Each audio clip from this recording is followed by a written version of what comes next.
Alhamdulillahirabbil alamin.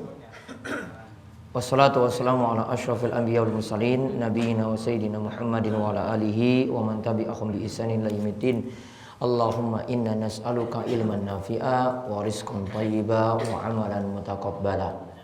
Baik, Bapak para jamaah sekalian, kita melanjutkan sesi yang ke-14 bagi Bapak pengawasan Ahad pagi. Kita sekarang masih membahas kitab tentang masalah jenazah. Kali ini kita akan lihat hadis nomor 593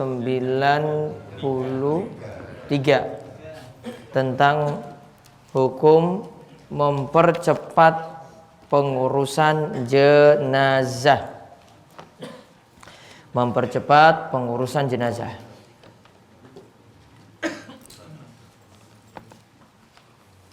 Baik, dibacakan hadis saking Abu Hurairah yang punya buku di halaman 214. Hadis 593. Wa an Abi Hurairah radhiyallahu anhu 'anil Nabi sallallahu alaihi wasallam qala asri'u bil janazati fa in taku sarihatan fa khairun tuqaddimunaha ilaihi wa in taku siwa dhalika fa syarrun tad'unahu an riqabikum. Muttafaqun alaihi. Dari Abu Hurairah radhiyallahu anhu bahwa Nabi sallallahu alaihi wasallam bersabda, bersegeralah dalam mengurus jenazah, karena jika ia baik maka engkau telah memajukan suatu kebaikan untuknya, dan jika tidak baik maka engkau menurunkan suatu kejelekan dari lehermu. Muttafaqun alaihi. Baik, kita lihat sekarang ini yang kemarin kita singgung, bahwa jenazah itu lebih baik diurus cepat. Enggak nunggu-nunggu untuk pemandian, enggak nunggu-nunggu untuk dimakamkan, enggak nunggu kalau ada sedulur, ada keluarga yang dari jauh-jauh itu datang. Ya, baiknya diurus makin cepat makin bagus. Dikubur lebih cepat itu lebih bagus. Nabi SAW katakan dalam hadis ini, asri'u bil janazati, percepatlah pengurusan jenazah. Fa in taku salihatan fa khairun tuqaddimunaha ilaih. Jika yang mati itu adalah orang soleh, maka berarti engkau mempercepat kebaikan untuknya. Wa in taku siwa dzalik fasyarrun tad'unahu an riqabikum. Namun jika itu adalah orang yang bukan soleh, orang yang jelek, maka berarti engkau telah melepaskan kejelekan dari pundak kalian. Hadis ini muttafaqun alaih, diriwayatkan oleh Imam Bukhari dan Muslim. Maka kesimpulan yang bisa diambil Bapak sekalian, maksud hadis, faedah yang pertama, kita diperintahkan mempercepat pengurusan jenazah. Kita diperintahkan mempercepat pengurusan jenazah.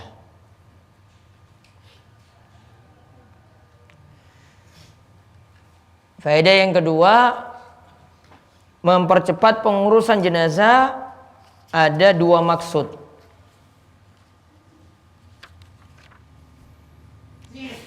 Ada dua maksud atau dua pengertian. Yang pertama, mempercepat pengurusan.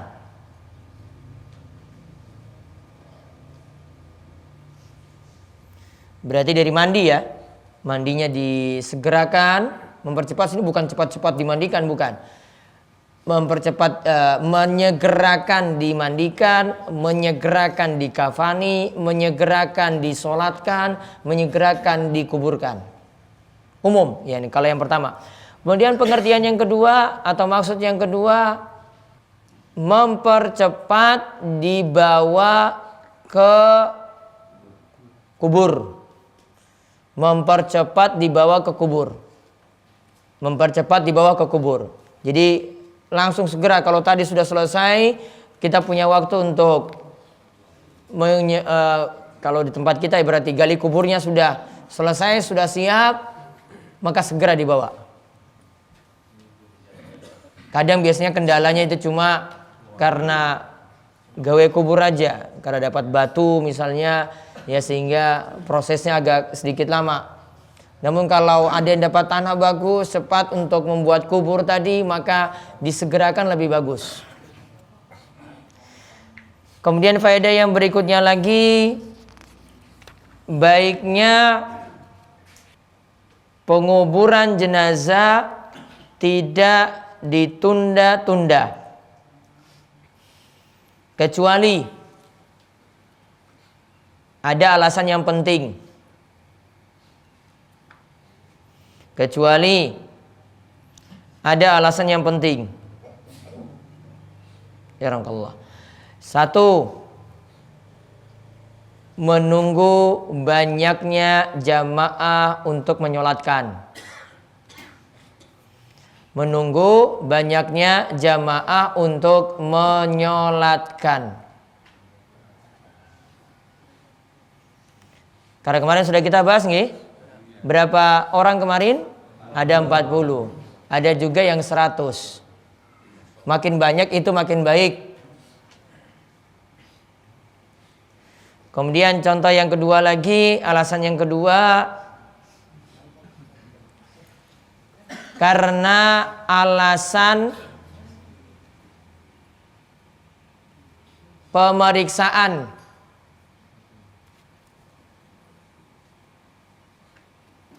forensik. Pemeriksaan forensik. Misalnya ada kasus pidana pembunuhan. Ya, diotopsi dulu berapa jam gitu baru dikuburkan. Baru proses pengurusan jenazah itu dilakukan. Jadi tunggu. Butuh waktu. Ini enggak masalah ditunda. Namun yang tidak masuk alasan di sini, catatan yang keempat, beri faedah yang keempat, yang tidak bagus diundur,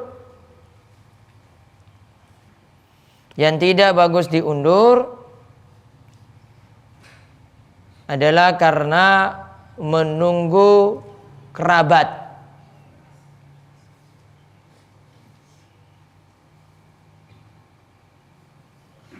Karena menunggu kerabat atau karena ingin menguburkan di tempat yang jauh. Misalnya dia tinggal di Gunung Kidul, aslinya tiang Papua, ya, mau dibawa pindah jauh ke sana. Asalnya sudah mati di sini, baiknya diurus di sini. Ya, tidak dibawa ke sana. Matinya di Papua sana, ya sudah dikubur sana sajalah. Lebih bagus. Makin cepat tadi. Nah, faedah yang berikutnya, manfaat mengurus jenazah dengan segera.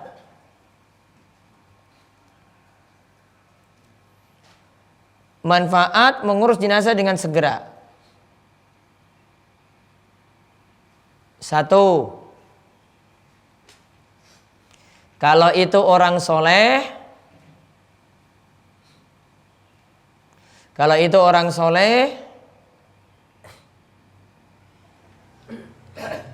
akan cepat dapat kebaikan di kubur.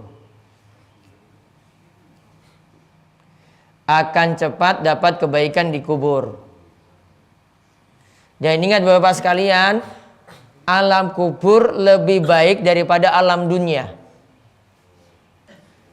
Ingat ya, alam kubur, nikmat kubur lebih baik daripada nikmat dunia. Jadi segerakan lebih bagus. Kalau itu orang soleh, segerakan. Jangan anggapan wah nanti dia meninggalkan keluarganya. Oh jangan, masih kalah dunia itu dengan alam akhirat. Alam kubur itu alam akhirat. Nah sebaliknya masih lanjutan. Sebaliknya kalau orang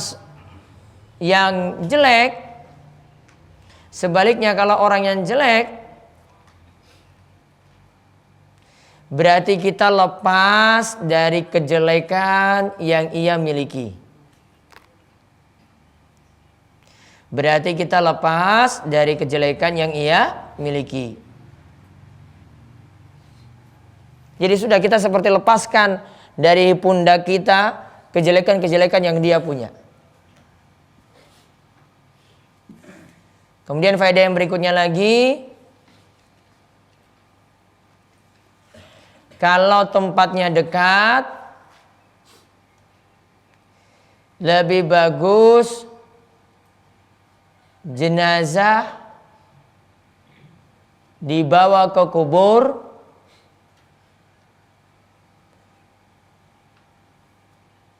diangkat ke pundak itu apa kita sebut? Dipanggul. Ya. Lebih bagus dipikul di pundak daripada memakai kendaraan. Lebih bagus dipikul ini. Dibawa di pundak sampai ke kubur. Boleh sewaktu-waktu pakai kendaraan kalau memang tempatnya jauh. Wah kuburnya itu, kubur orang muslim itu 2 kilo dari kediaman. 3 kilo dari kediaman, sudah jauh. Maka boleh ketika itu bawa dengan kendaraan. Namun asalnya paling bagus memikul di pundak. Karena itu sesuai dengan petunjuk Nabi SAW. Dan juga itu nanti melewati orang banyak. Dan kata Nabi SAW, wattaba'ul janaiz tuzakkirukumul akhirah. Ikutilah jenazah tadi. Termasuk kalau kita lewatkan jenazah tadi di tengah halayak ramai, di tengah orang banyak, mereka banyak ingat akhirat. Nabi tadi katakan, iringilah jenazah tadi supaya kalian itu banyak mengingat akhirat. Jadi dibawa ke orang-orang, besok kita juga seperti ini keadaannya. Kemudian hadis yang berikutnya, ini tentang pahala layat menyolatkan sampai kita bawa ke kubur. Pahalanya seperti apa? Lihat hadis 594 dan 595. Baca 2 hadis sekaligus. Ya. وعنه رضي الله عنه قال قال رسول الله صلى الله عليه وسلم من شهد الجنازة حتى يصلى عليها فله قيراط ومن شهدها حتى تدفن فله قيراطان قيل وما القيراطان قال مثل الجبلين العظيمين متفق عليه ولمسلم حتى توضع في اللحد. Dari Abu Hurairah radhiyallahu anhu bahwa Rasulullah sallallahu alaihi wasallam bersabda, barang siapa mengurus jenazah sampai mensalatkannya maka baginya 1 qirat, dan barang siapa mengurus jenazah sampai dimakamkan maka baginya 2 qirat. Seorang bertanya, apa itu 2 qirat? Beliau bersabda, seperti 2 gunung besar. Muttafaqun alaihi. Dan menurut riwayat Muslim disebutkan sampai diletakkan dalam liang lahat. Walil Bukhari, man tabi'a janazata muslimin imanan wa ihtisaban wa kana ma'ahu hatta yusalla 'alaiha wa yufragha min dafniha fa innahu yarji'u bi qirataini kullu qiratin mithlu Uhudin. Menurut riwayat Imam Al-Bukhari pula dari hadis Abu Hurairah, barang siapa mengikuti jenazah seorang muslim karena keimanan dan mencari ridhonya, ia bersamanya sampai disolatkan dan selesai dimakamkannya, maka ia sesungguhnya pulang dengan 2 qirat, tiap qirat seperti gunung Uhud. Taib. Ini kita lihat keutamaan orang yang layat, kemudian ada yang nyolatkan, kemudian sampai dibawa ke kubur dia ikut. Maka kesimpulan yang bisa kita ambil,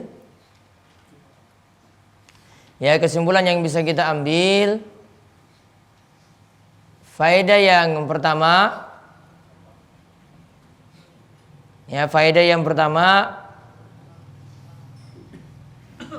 orang yang layat hingga menyolatkan.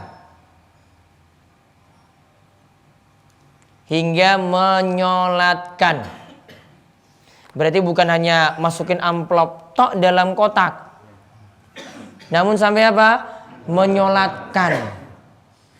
Maka pahalanya 1 qirat. Pahalanya 1 qirat.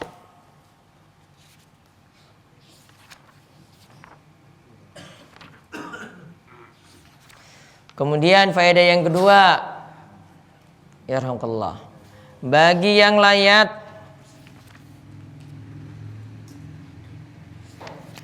lantas mengikuti sampai di kuburan,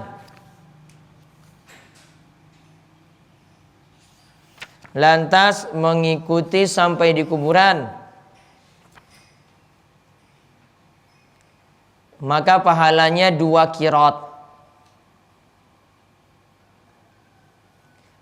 2 qirat apa tadi? Dalam kurung 2 gunung yang besar.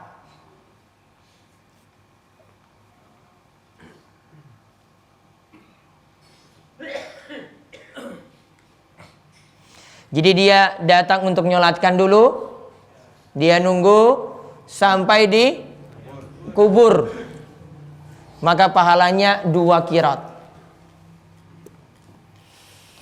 Kemudian faedah yang berikutnya, pahala itu bertingkat-tingkat sesuai dengan amalan. Pahala itu bertingkat-tingkat sesuai dengan amalan.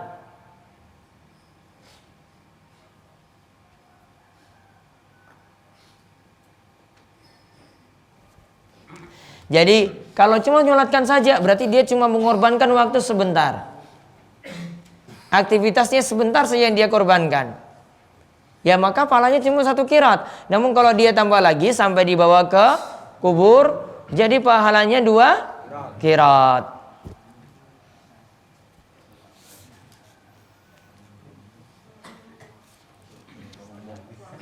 Kemudian faedah yang berikutnya, semakin kita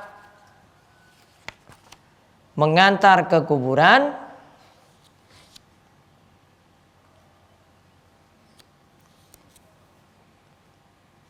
semakin teringat pada akhirat.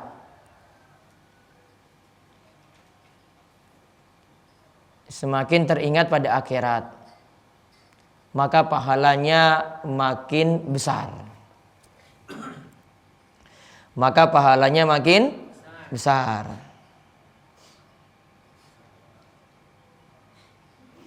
Kemudian faedah yang terakhir dari 2 hadis tadi, dalam beramal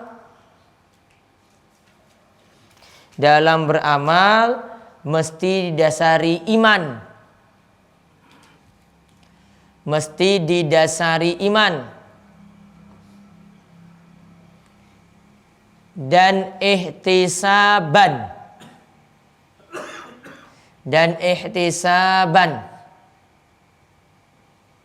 Ihtisaban itu artinya dalam kurung mengharap pahala dari Allah.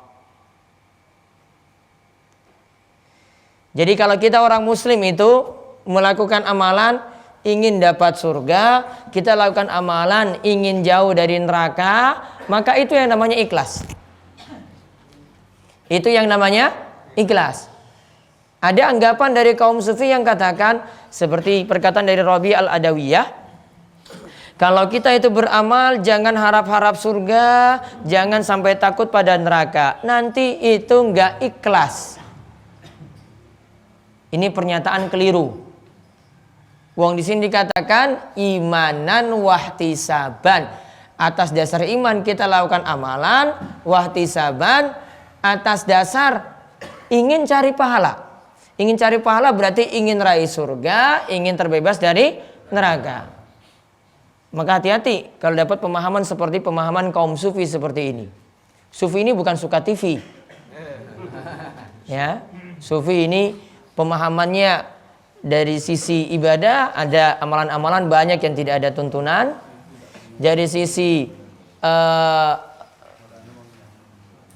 aktivitas untuk ibadahnya juga lebih prioritaskan pada hati, tidak memprioritaskan juga yang lahiriah.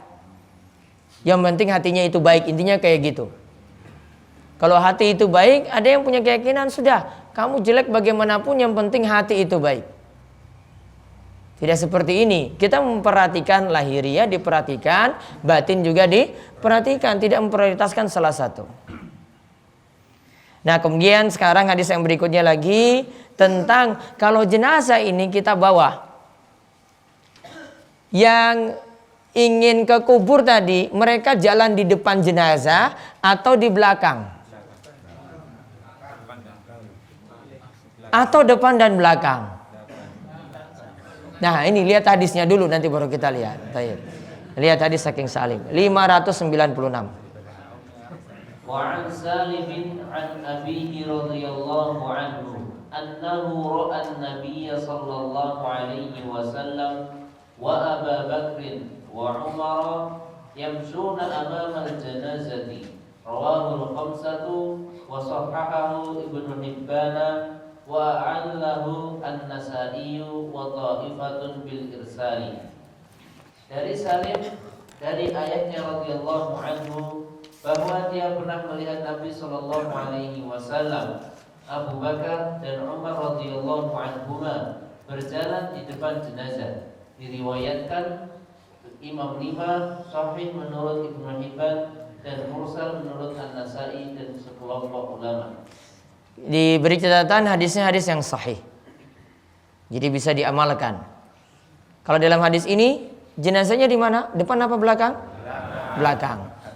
Jadi Abu Bakar, Umar itu di depan. Jenazahnya di belakang. Kaumnya di mana? Pak kaumnya di mana? Oh, depan berarti. Ya, ada hadisnya di sini. Namun kalau kita lihat dalam riwayat yang lain lagi, ada riwayat saking Mughirah, Rasulullah SAW mengatakan kalau yang menaiki kendaraan yasiru khalfal janazah. Kalau yang pakai kendaraan dia berjalan di belakang, jenazah di depan. Namun wal masyi, untuk orang yang berjalan yamshi khalfaha, jalannya itu di belakang. Wa amamaha, ada juga yang di depan. Wa an yaminiha, ada juga di samping kanannya. Wa an yasariha, ada juga di samping kirinya. Qoriban minha, dekat dengan jenazah tadi. Berarti apa? Bebas.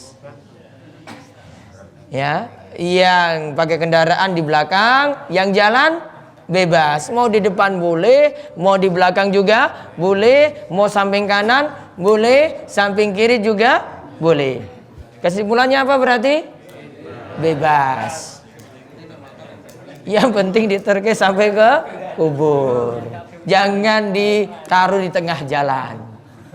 Ya, ngantar sampai kubur. Keutamaannya seperti itu. Jadi kesimpulannya hadis 596,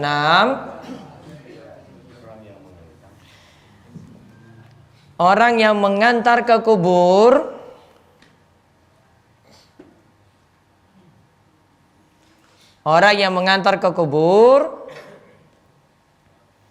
kalau dengan kendaraan berada di belakang jenazah. Kalau dengan kendaraan berada di belakang jenazah.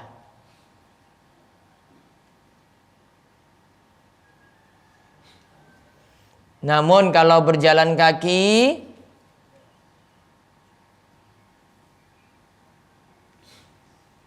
boleh di depan, belakang,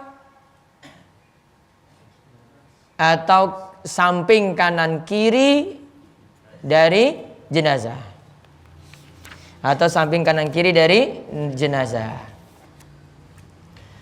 Kemudian hadis yang berikutnya lagi, sekarang ibu-ibu itu boleh nggak ikut mengantar jenazah sampai ke kubur? Kita lihat hadis dari Ummu Atiyah. وعن أم عطية رضي الله عنها قالت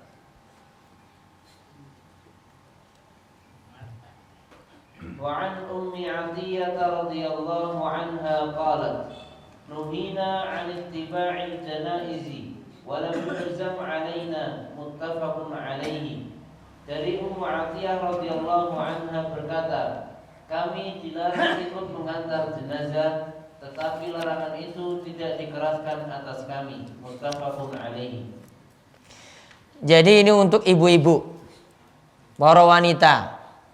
Disebutkan dari Ummu Atiyah radhiyallahu anha, ia katakan, nuhina anittiba'il janaizi wa lam yu'zam alaina. Kami dilarang mengantar jenazah ke kubur. Namun larangan itu tidak keras bagi kami. Muttafaqun alaih. Hadis ini diriwayatkan oleh Imam Bukhari dan Muslim. Kesimpulannya dari hadis 597.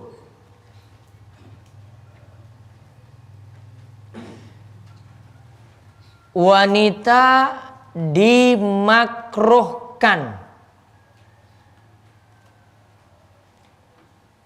mengantar jenazah sampai ke kubur. Wanita dimakruhkan mengantar jenazah sampai di kubur.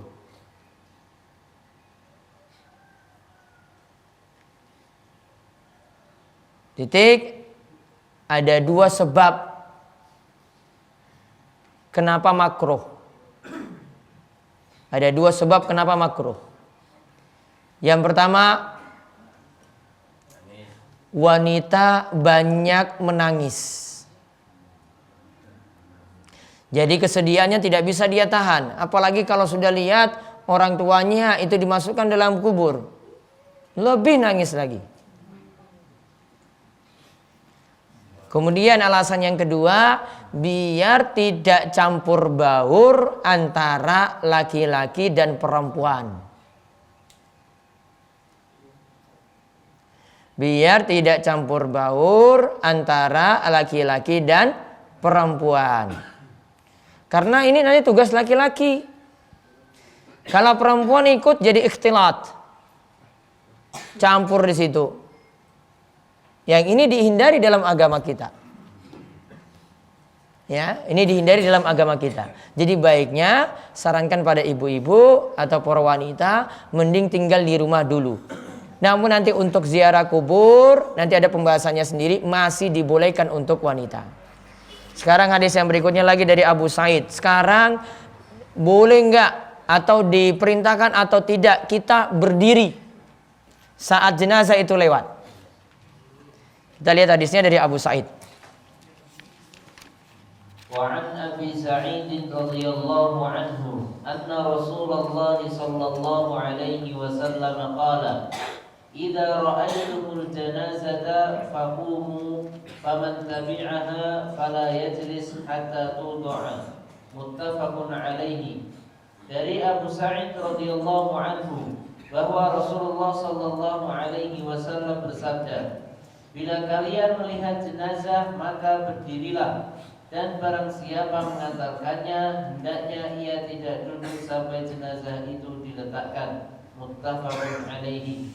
Taib, dari hadis Abu Sa'id, Rasulullah SAW mengatakan, jika kalian melihat jenazah, ini jenazah lagi lewat, maka kalian berdiri. Kemudian siapa yang mengikuti jenazah sampai dikubur, maka jangan duduk sampai jenazah tadi dimasukkan dalam kubur.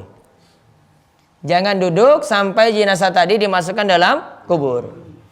Hadis ini muttafaqun alaih, diriwayatkan oleh Imam Bukhari dan Muslim. Maka ada faedah yang bisa kita ambil dari hadis ini. Yang pertama, bagi yang melihat jenazah itu lewat,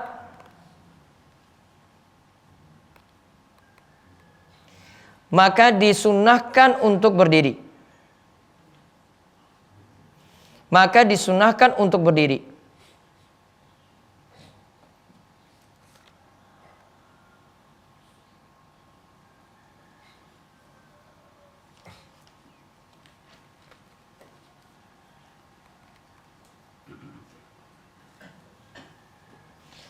Karena kenapa tidak sampai wajib?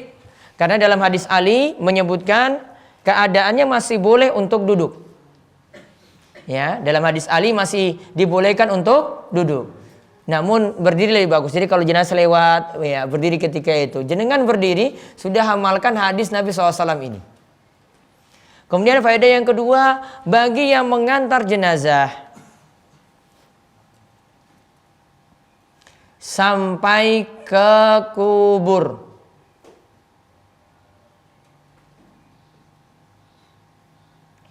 maka janganlah duduk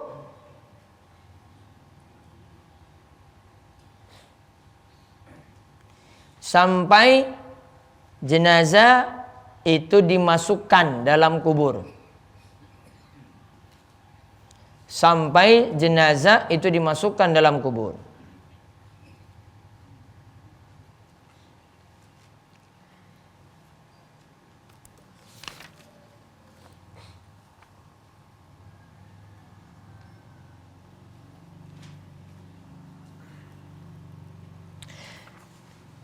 Nah, kemudian hadis yang berikutnya lagi.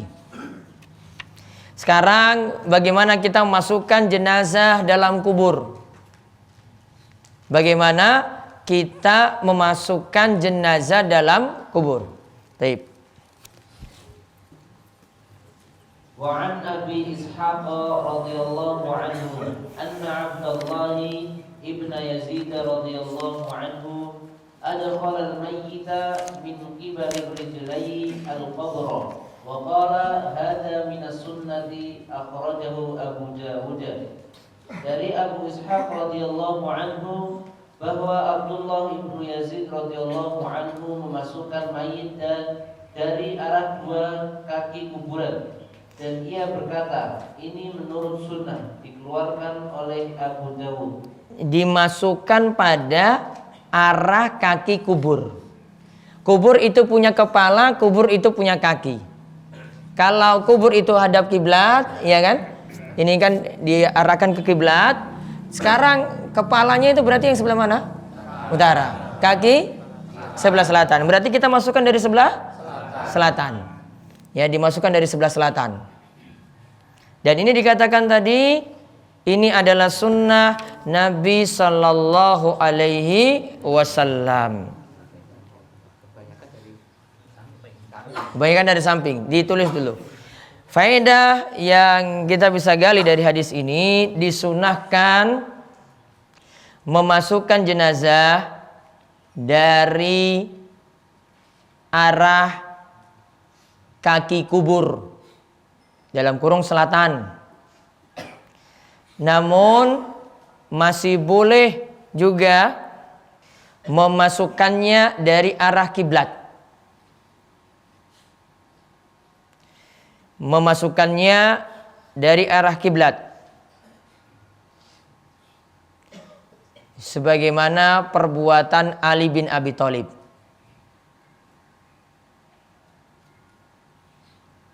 Sebagaimana perbuatan dari Ali bin Abi Thalib.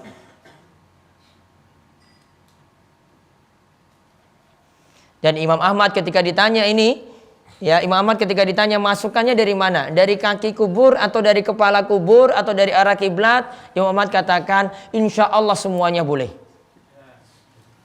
Insya Allah semuanya boleh. Kalau kita paling mudah dari mana? Dari samping ya, atau dari arah kiblat, maka boleh lakukan seperti itu.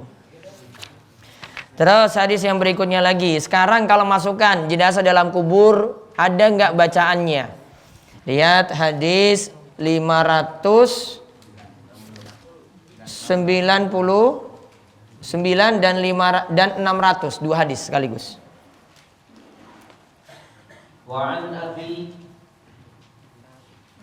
وعن ابن عمر رضي الله عنهما.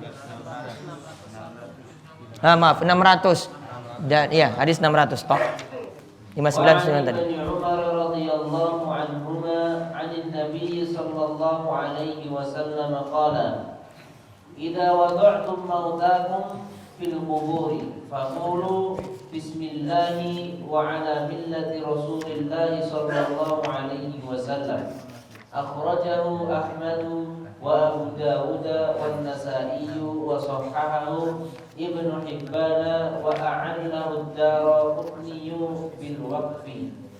Dari Ibnu Umar radhiyallahu anhuma bahwa Nabi sallallahu alaihi wasallam bersabda, bila engkau meletakkan mayitmu di kuburan, maka ucapkanlah, yang artinya dengan nama Allah dan atas agama Rasulullah. Dikeluarkan oleh Ahmad, Abu Dawud dan An-Nasa'i. Hadis ini sahih menurut Ibnu Hibban dan mauquf menurut Ad-Darqutni. Baik, diberi catatan hadisnya hadis yang sahih. Berarti faedah yang bisa kita ambil dari hadis 600, disunahkan ketika memasukkan jenazah dalam kubur dengan membaca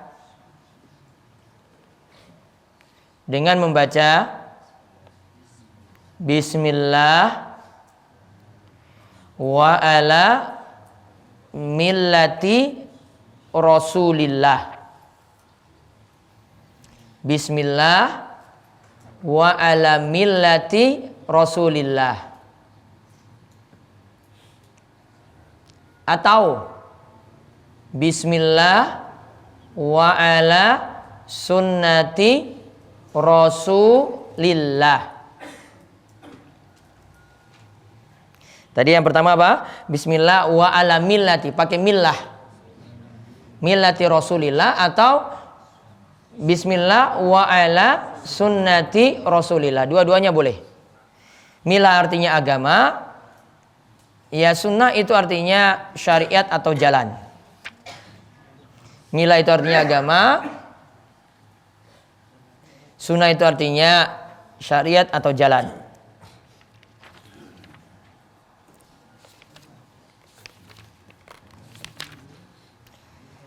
Taib, masih lagi kubur. Tapi di sini kaitannya ini bukan dengan kubur di sini. Ini yang kemarin kita bahas Bapak-bapak sekalian, kalau ada yang punya tulang yang bengkok, bungkuk misalnya, apakah perlu diluruskan ketika itu? Coba lihat hadis ini. Dari Aisyah.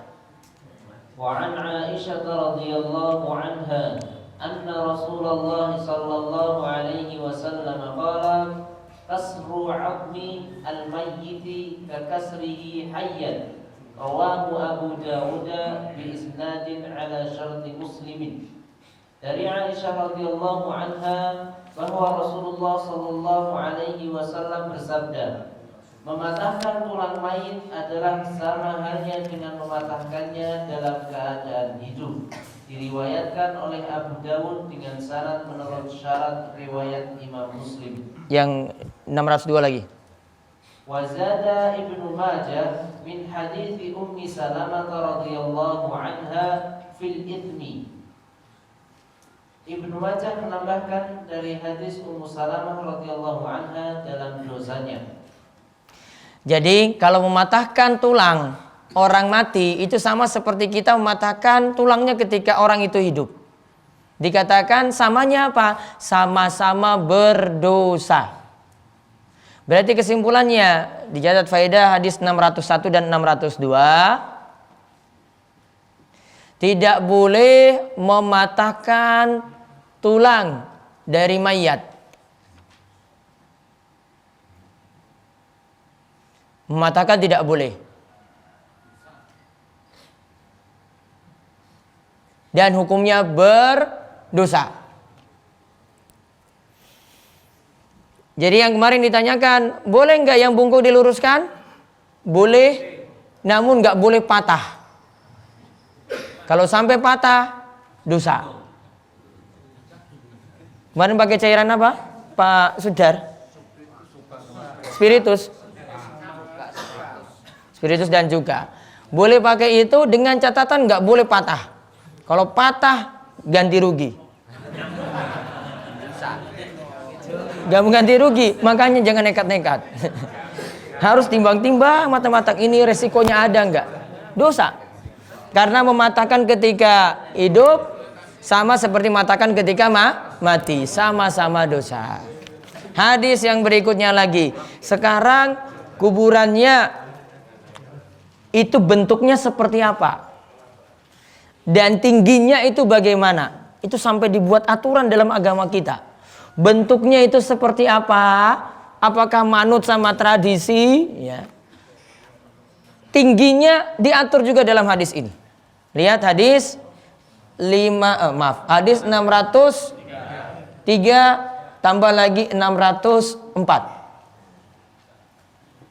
Wa an Sa'd bin Abi Waqqas radhiyallahu anhu qala al-haduli lahdan watsibu 'ala al-labani nusban kama suni'a bi Rasulillah sallallahu alaihi wasallam rawahu Muslim.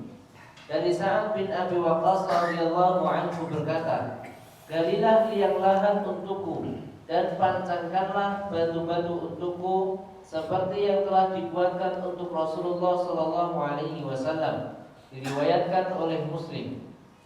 Walil Baihaqi an Jabir radhiyallahu anhu nahwuhu wa zada wa rufi'a qadruhu 'anil ardi qadra shibrin wa sahhahahu Ibnu Hibban. Menurut riwayat Al-Baihaqi dari Jabir radhiyallahu anhu ada hadis yang semisal dengan tambahan dan kuburannya ditinggikan sejengkal dari tanah. Hadis ini sahih menurut Ibnu Hibban. Taib. Kita lihat di sini bentuk kubur. Rasul katakan, ya, yang pertama di sini disebut al-hadul li lahdan. Buatlah bentuk kubur itu jadi lahat. Kemudian wansibu alayyal labina nasban.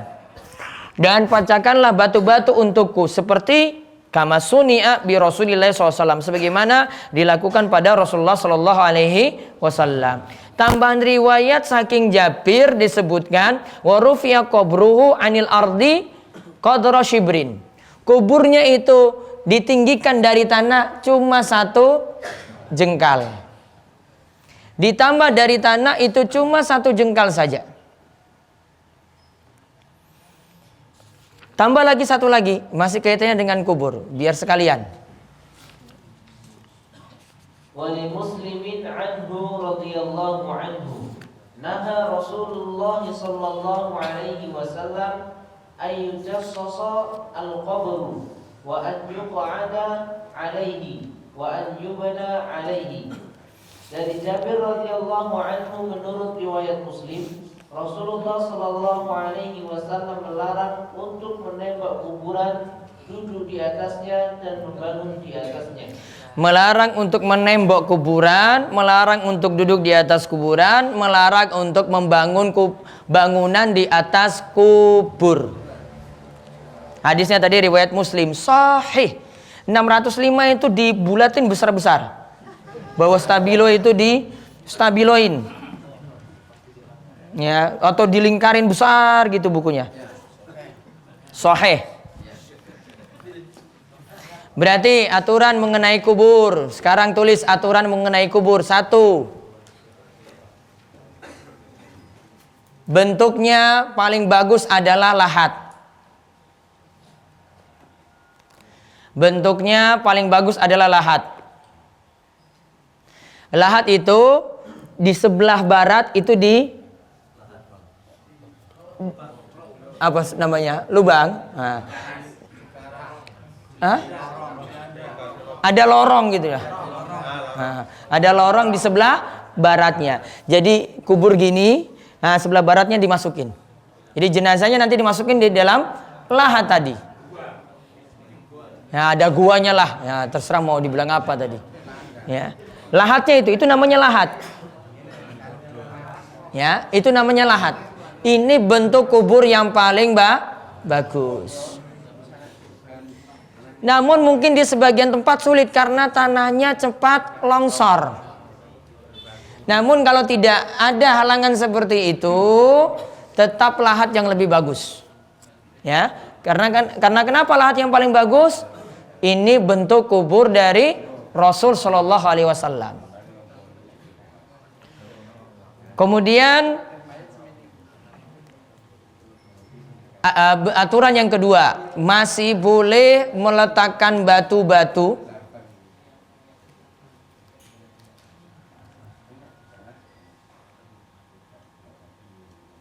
di kubur. Batu ya. Batu di sini bukan bangunan berarti, bukan tembok. Batu. Tingginya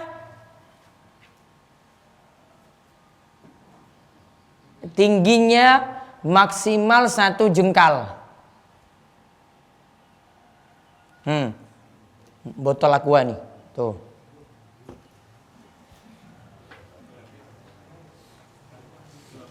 Gak tinggi-tinggi. Jadi bukan tingginya kayak meja ini. Ini sudah berapa jengkal ini? 3. Ya, ini tinggi sekali, tidak. 1 jengkal. Gak dibuat tinggi-tinggi. Kemudian yang ketiga, lihat yang hadis sebelumnya tadi. Kubur tidak boleh diberi tembok.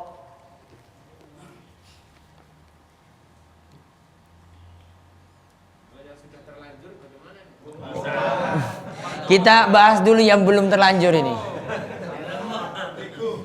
Kalau jenengan besok gimana gitu, ini yang kita bahas. Ya. Tidak boleh di tembok. Di keramik boleh nggak? Nah. Di kijing? Nah, tidak. Masuk. Mau dibuat seperti rumah juga tidak perlu.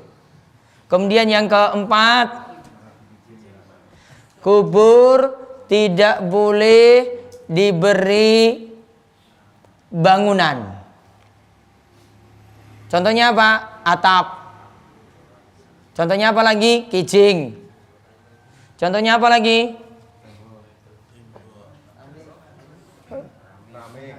Ya, keramik.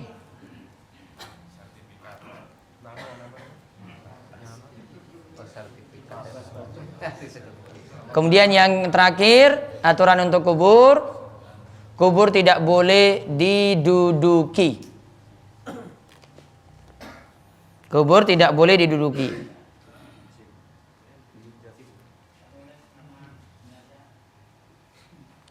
Nulis nama wallahu alam, nanti ada pembahasan sendiri. Namun ingat, kenapa sampai kubur tidak boleh diberi bangunan, tidak boleh ditemboki tadi?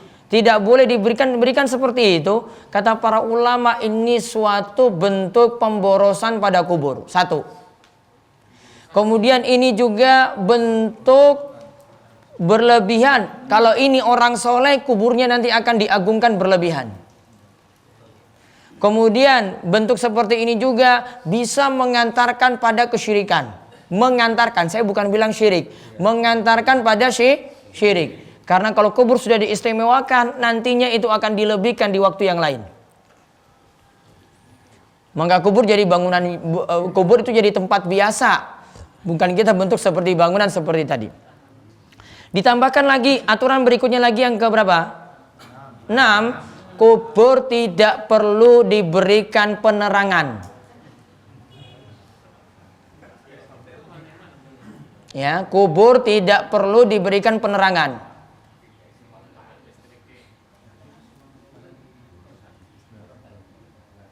Kemudian tambah lagi satu, kubur tidak perlu ditaburi bunga. Bahasanya nanti pada hadis berikut. Wallahu a'lam bishawab. Kita istirahat dulu untuk sarapan pagi. Insya Allah selesai. Kan sudah masalah kuburan.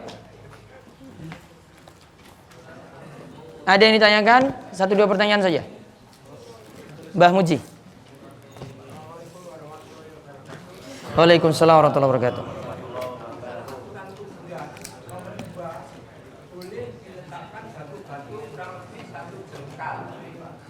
Berhubung di tanah Gunung Kidul itu labil jenazah tinggi rendah di sebelah utaranya tapi tembok supaya air tidak melompat ke makamnya.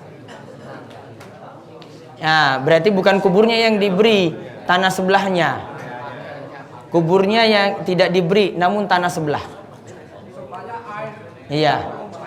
Intinya jenengan masih bisa numpuk tanah, ada batu-batu kecil di situ masih boleh untuk kubur.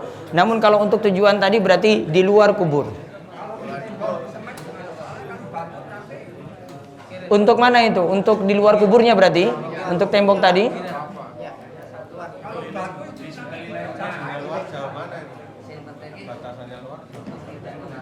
Ini kan orangnya yang dikuburkan dalam itu. Ini namanya kuburannya, tidak diberikan semen, namun yang sebelahnya boleh. Ada lagi. Tadi untuk halangi tanah tadi maksudnya. Kubur jenazah itu kita dapati ada pada waktu kubur ada yang diadani dan dikomai, ada yang tidak. Ada yang kita kiri, ada yang tidak.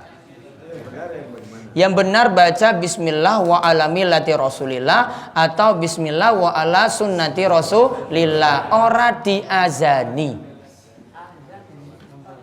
Azan khusus untuk sholat. Wong-wongnya ora tahu sholat diazani seperti itu orang manfaat. Dia nggak mungkin sholat pas mati. Wes rampung amalannya.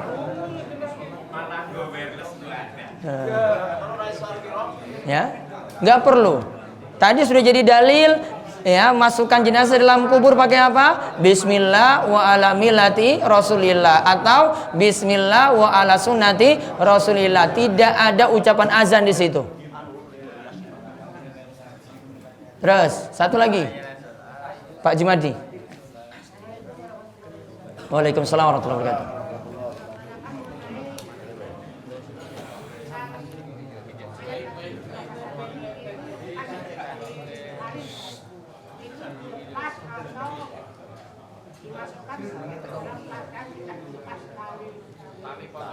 Tali pocong dan yang lainnya.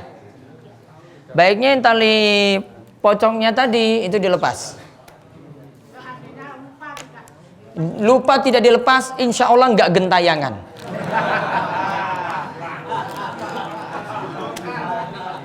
Ya, insya Allah nggak gentayangan. Nah.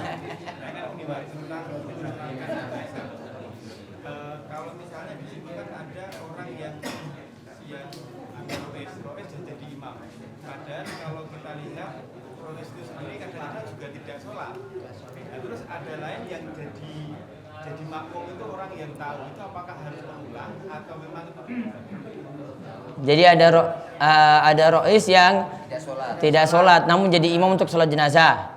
Nah terus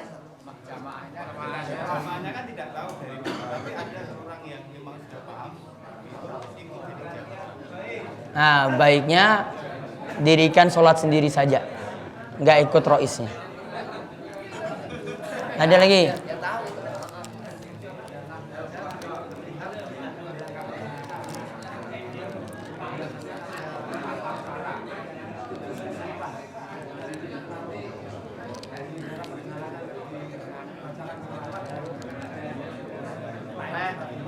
Selama perjalanan bacakan sholawat dan lainnya, tidak perlu. Ya, tidak perlu. Cukup jalan di depan, di belakangnya, di samping kanan, samping kiri. Tidak ada bacaan-bacaan khusus sampai di kuburan, kecuali saat memasukkan jenazah dalam kuburan. Tidak dengan sholawat, tidak dengan takbir, tidak dengan yang lainnya. Baik, Pak Yoto.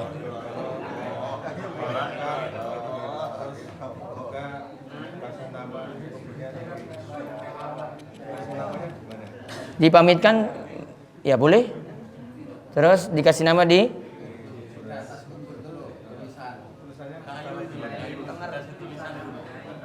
wallahu alam. Tidak ada dalil yang melarang tegas. Namun cuma kayu aja berarti. Pemberangkatan jenazah. Ya. Ada yang wakil tuan rumah mau mamitkan ya. Ya. Terus ada yang bertanya, para takziah ini termasuk orang baik atau tidak? Kalau enggak gimana? Makanya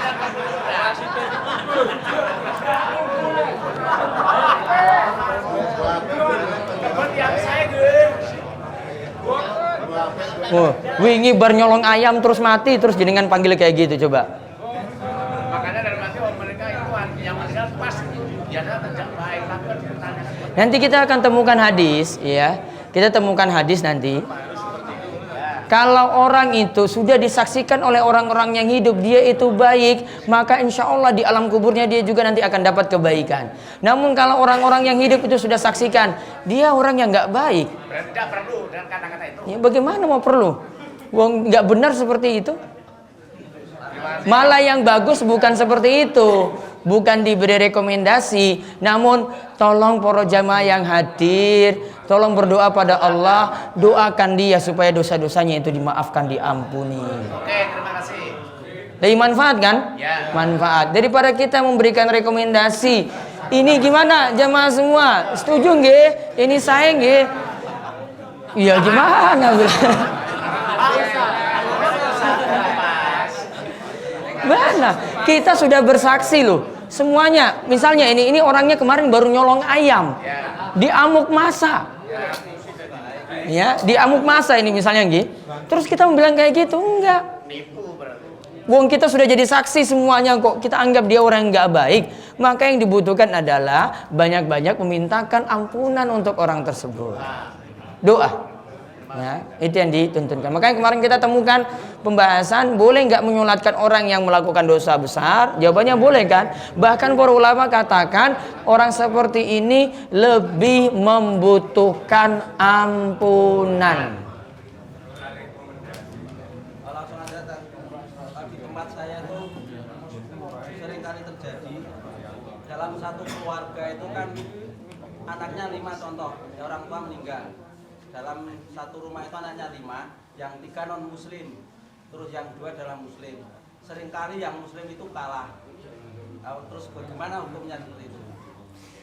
Yang muslim seringkali kalah. Kalah dalam hal apa? Dalam pengurusan. Pengurusan. Ya, pengurusan Orang tua muslim kan? orang tua muslim. Orang non muslim nggak punya hak untuk ngurus jenazah muslim. Tapi kadang-kadang anaknya itu kan kebanyakan yang non, sehingga Bilang mereka syahadat dulu baru bisa ngurus. Nggak punya hak apa-apa. Ya. Muslim harus diurus oleh muslim. Kita punya hak. Yang lain nggak boleh ngatur. Kita mau kayak begini. Anak-anak muslim yang ngatur. Nggak boleh non muslim. Nggak punya hak. Ada lagi? Para takmir ada lagi?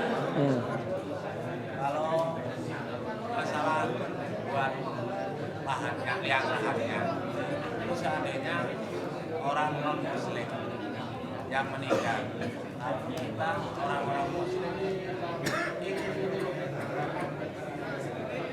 orang-orang muslim ikut membantu membuat liang lahatnya. Boleh apa? yang meninggal non muslim, terus kita yang muslim itu membantu membuat akadnya. Asalnya baiknya nggak ngurus-ngurus apa-apa, itu lebih aman gitu. Asalnya itu urusanmu. Asalnya tidak kita urus, kecuali untuk kerabatnya saja ya, kecuali untuk kerabatnya. Di tempat saya itu memang masyarakatnya satu desa itu ada separuhnya muslim. Terjadi di kuburan itu kalau istilah kita kan ada juru kuncinya. Jadi terjadi tempat saya itu juru kuncinya itu non muslim. Bahkan yang mati juga banyak. Karena saya usulkan di desa, Pak tolong yang juru kunci itu yang non muslim itu ya apa tuh jenis yang muslim. Sampai sekarang itu belum diberi. Maksud saya, kalau kita mau ngubur jenazah itu yang pertama kali membuka itu yang non muslim. Sampai apa tuh sampai sesuatu yang non muslim. Itu bagaimana? Baiknya bagaimana? Kita sebagai masyarakat mau keras, jangan kamu urus gak enak. Tapi kalau kita amalkan ya juga gak enak. Itu keras jadi gak enak. Bagaimana? Ini terjadi karena Nah ini baru juru kunci, belum lagi gubernur. Ya. Ini baru juru kunci nih, belum lagi gubernur ini. Untuk kita nggak nyoblos hari Rabu besok ya. Biar aja yang nanti itu ngerti, biar besok mau. Ini baru juru kunci aja sudah kena masalah coba. Mau kita mau ini yang nggak enak, mau ngurusin lagi nggak enak, wong dia itu nggak ini, nggak tahu aturan-aturan kita. Ya, nggak mungkin dia, ayo masukkan baca Bismillah wa ala sunnati Rasulillah. Wong dia itu non Muslim, nggak paham. Ya, makanya susahnya seperti itu. Saran saya di lobi untuk diganti. Iya. Ini contoh sederhana, juru kunci aja sudah kena masalah kita. Belum lagi yang lainnya loh. Apakah dosa bagi mayit yang paham syariat dan sunnah, belum sempat berwasiat dan dikuburkan dengan cara yang tidak sesuai tuntunan? Nah ini, sebelum ini terjadi, maka tugas kita itu untuk dakwahi terlebih dahulu. Ingatkan keluarga, suruh mereka ngaji, suruh mereka itu paham agama. Atau jenengan tadi kuasai ilmu-ilmu dalam buku Bulughul Maram tadi, sebisa mungkin sampaikan pada keluarga. Ini loh 3 larangan yang tidak boleh ditemboki, diduduki, tidak boleh didirikan bangunan. Kita ini mazhab Syafi'i loh, ini kitab mazhab Syafi'i. Wong yang ngaku mazhab Syafi'i yang biasanya kunut subuh pun melanggar besar ini buku ini. Ini buku Syafi'i. Ini kalau dilanggar, jenengan melanggar konsensus yang ada sudah ada dalam mazhab Syafi'i. Aturan yang sudah ada dalam mazhab Syafi'i. Padahal di antara kita tuh ada yang kunut subuh, namun melanggar juga ini, lebih parah lagi. Ya, ngel-ngelan lu. Ini padahal mazhab Syafi'i. Ini sengaja saya bawa Bulughul Maram karena ini Ibnu Hajar mazhab Syafi'i tulen. Dan saya pernah sampaikan seperti ini juga ketika di Giri Cahyo dulu di tempatnya Mbah Muji itu. Saya buka buku Syafi'i. Ini loh ibu-ibu, ini buku Syafi'i. Mau debat saya, monggo silahkan ini. Kalian dari kecil ini semuanya mazhab Syafi'i. Ya, nggak mungkin nggak ada yang nggak pakai mazhab Syafi'i di sini. Jenengan sholat itu masih mazhab Syafi'i. Ya, kalau nggak mazhab Syafi'i nggak mungkin.